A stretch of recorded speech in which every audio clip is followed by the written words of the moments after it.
Assalamualaikum warahmatullahi wabarakatuh. Kembali lagi teman-teman bersama saya di sini.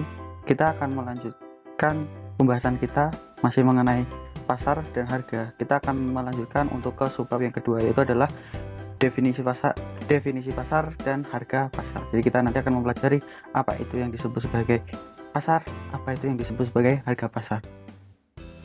Nah, ini judul subbab kita dan saat ini kita berada di sini.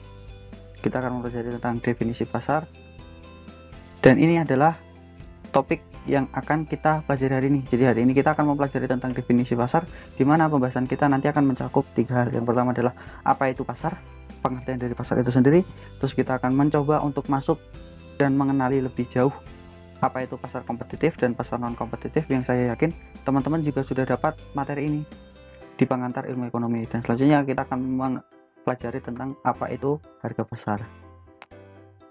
Nah, kenapa sih kita perlu mengulang lagi? Kenapa kita perlu merefresh kembali apa yang sudah pernah teman-teman pelajari di pengantar ilmu ekonomi? Sebenarnya jadi seperti ini. Jadi sebenarnya pada bab kali ini itu kita akan mencoba untuk merefresh.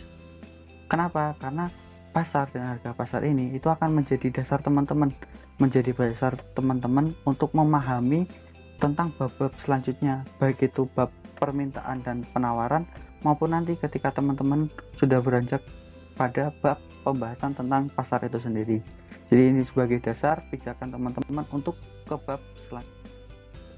Kita akan mulai dari hal yang paling simpel, dari hal yang paling gampang, yaitu adalah pengertian dari pasar itu sendiri. Jadi secara harfiah mungkin teman-teman akan mendefinisikan, pasar itu adalah tempat bertemunya orang. Pasar adalah tempat bertemunya antara penjual dan pembeli, di mana mereka saling berinteraksi untuk memperjualbelikan barang. Nah, kebanyakan dari kita akan menganggap bahwa pasar itu merupakan sebuah definisi dari tempat. Tapi coba kita lihat pengertian pasar pada pertemuan kali ini. Jadi pasar didefinisikan sebagai kumpulan pembeli dan penjual yang melakukan interaksi untuk menentukan harga barang. Jadi pasar itu sendiri itu dalam ilmu ekonomi tidak pernah berafiliasi dengan tempat. Jadi pasar itu tidak melulu dengan tempat fisik. Jadi seperti online shopping, online shop atau marketplace, kita tahu beberapa aplikasi marketplace itu juga bisa kita sebut sebagai pasar. Jadi definisi pasar itu bukan cuma pasar-pasar tradisional, tapi sudah bergeser. Jadi definisi pasar itu tidak lagi menyimpulkan sebuah tempat. Pasar itu adalah kumpulan dari pembeli dan penjual, tidak harus pada satu tempat. Seperti itu. Nah, lebih luas lagi, pengertian dari pasar adalah bertemunya permintaan dan penawaran untuk menghasilkan harga yang disepakati. Jadi kalau dalam ilmu ekonomi lebih luas lagi atau lebih rinci lagi, kita akan menyebut pasar itu adalah sebagai bertemunya antara permintaan dan penawaran. Permintaan ini dari segi konsumen, sedangkan penawaran ini dari segi produsen. Jadi ingat, pasar itu tidak mendefinisikan sebuah tempat. Seperti itu. Nah, selanjutnya yaitu adalah pasar kompetitif dan pasar non kompetitif. Nah, sebenarnya ini sebagai dasar teman-teman untuk mempelajari bab selanjutnya. Jadi di sini kita belum akan membahas apa itu pasar kompetitif secara mendalam, apa itu pasar non kompetitif secara mendalam, belum. Di sini kita coba untuk membedakan saja secara pengertian garis besar. Oke, di pasar kompetitif itu adalah pasar di mana penjual dan pembeli itu banyak. Jadi pasar kompetitif, penjual dan pembelinya itu banyak, mereka sama-sama banyak, sehingga karena mereka sama-sama banyak, baik dari segi penjual maupun dari segi pembeli, mereka di sini adalah price taker. Mereka tidak bisa menentukan harga, jadi mereka adalah pengambil harga. Artinya harga itu ditentukan oleh siapa? Harga ditentukan oleh pasar. Jadi harga ditentukan oleh pasar.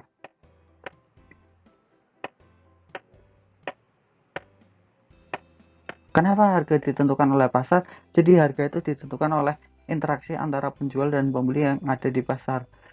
Karena mereka banyak, penjualnya maupun pembelinya banyak, maka masing-masing dari penjual ataupun masing-masing dari pembeli tidak memiliki kekuatan, tidak memiliki power untuk mengatur harga. Nah, contoh dari pasar persaingan sempurna, pasar kompetitif itu adalah komoditas cabai di pasar tradisional. Jadi kalau teman-teman pernah pergi ke pasar tradisional, ke pasar, terus teman-teman lihat penjual cabai, maka teman-teman bisa maka dari cabai yang dijual di pasar itu kan nggak ada bedanya ya. Coba teman-teman tanya ke penjual A sama ke penjual B, pasti cabai untuk jenis yang sama, katakan cabai rawit, itu pasti sama. Teman-teman nggak bisa membedakan, oh cabai ini belinya dari Pak Pono, oh cabai ini belinya dari Nicholas. Nah seperti itu kan nggak bisa kalau di pasar tradisional. Semua barangnya sama, penjualnya banyak, sehingga masing-masing pihak tidak memiliki kekuatan untuk mengatur harga, seperti itu. Nah, selanjutnya ada pasar non kompetitif. Artinya apa? Di pasar non kompetitif ini ada salah satu pihak yang memiliki power lebih dibandingkan pihak yang lain. Nah, cirinya adalah pasar non kompetitif itu adalah jumlah penjual atau pembelinya sedikit. Ketika jumlah penjualnya sedikit, pembelinya banyak, maka penjual memiliki power untuk mengatur harga. Nah, makanya mereka salah satu pihak itu bisa menentukan harga atau price maker di sini. Oke, contoh industri pasar non kompetitif ini PLN. Sebenarnya PLN ini lebih tepat kita sebut sebagai perusahaan monopoli. PLN ini memonopoli penjualan listrik yang ada di Indonesia. Nah, contoh yang lain itu adalah pasar non kompetitif. Contohnya sabun. Ketika teman-teman beli sabun merek A dan sabun merek B, maka teman-teman bisa membedakan antara sabun A sama sabun B. Apa yang bisa teman-teman bedakan? Yang pertama, teman-teman bisa membedakan sabun A dari warnanya, dari bentuknya, dan juga dari wanginya, dari harumnya. Itu bisa kita bedakan karena mereka memiliki ciri tersendiri. Jumlah penjualnya sedikit, maka produsen sabun ini mereka bisa menentukan harganya. Maka produk-produk sabun pasti harganya nggak sama, nggak 10.000 semua, tapi bervariatif.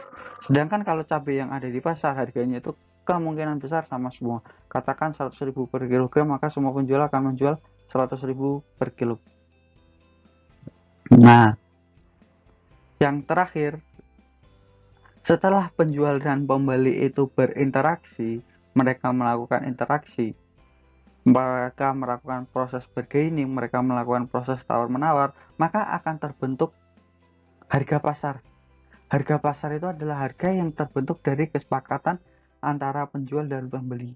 Jadi di harga pasar ini itu ditentukan oleh kekuatan dari segi permintaan dan kekuatan dari segi penawaran. Seperti itu. Nah, ini contoh materi, contoh soal mengenai pasar. Jadi di pasar ini emang materinya nggak terlalu susah, dan ini ya cuma sebagai dasar teman-teman untuk mempelajari ke proses selanjutnya. Oke. Jadi contoh soalnya. Yang pertama, ada sekelompok pembeli dan penjual yang saling berinteraksi dan memungkinkan terjadinya penjualan dan pembelian, disebut sebagai A. Bisnis, B. Konsumen, C. Pasar, D. Permintaan. Jadi jawabannya pasti adalah pasar. Pasar adalah kumpulan dari pembeli dan penjual. Ada pembeli dan penjual yang saling berinteraksi dan memungkinkan terjadinya penjualan dan pembelian. Yang kedua,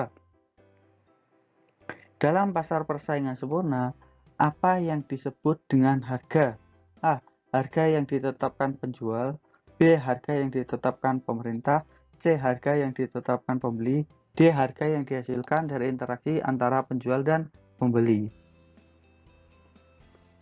Harga yang jawabannya adalah yang kita coba analisis satu persatu. Harga yang ditetapkan penjual, bukan.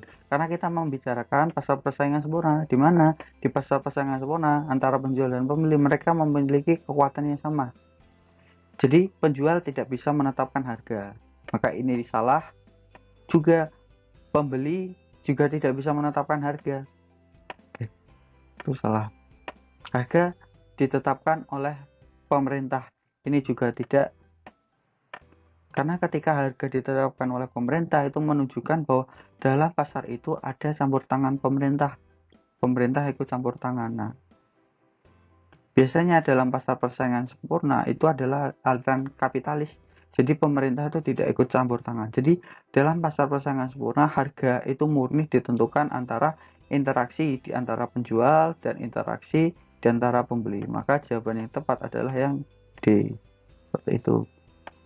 Ini contoh soal simple tentang pasar. Jadi kesimpulan kita mengenai pengenalan harga dan pasar, mengenai definisi dari pasar. Oke, yang pertama adalah pasar dalam ilmu ekonomi itu merupakan bertemunya permintaan dan penawaran untuk menghasilkan harga yang disepakati. Jadi di sini yang pertama ada permintaan dan penawaran, bertemunya permintaan dan penawaran atau bertemunya antara penjual dan pembeli yang melakukan interaksi dan akan menghasilkan output harga pasar. Gitu. Jadi pasar tidak, kalau dalam ilmu ekonomi pasar itu tidak didefinisikan sebagai suatu tempat. Seperti itu. Tapi sebenarnya dalam untuk mempermudah kita menganalisis nanti pasar ini, kita akan coba membatasi. Jadi kita ada boundariesnya, ada batasan-batasan pasar. Biasanya kita biasanya menyebut pasar barang tertentu, atau jadi batasan yang biasa kita pakai untuk mempelajari pasar itu baik bisa batasan geografis, bisa juga batasan produk, jenis produk itu. Jadi bisa kita ngomong pasar di Kabupaten Wonogiri, nah, atau pasar sandal jepit, pasar sayuran, seperti itu. Jadi jenis produknya yang kita batasi. Nah, yang kedua, harga pasar merupakan harga yang terbentuk hasil interaksi antara penjual dan pembeli. Jadi harga pasar itu hasil kesepakatan di antara mereka berdua, seperti itu. Oke, cukup sekian dari saya, banyak kurang lebihnya saya mohon maaf. Next akan kita lanjutkan mengenai bab yang selanjutnya. Sekian, terima kasih. Wassalamualaikum warahmatullahi wabarakatuh.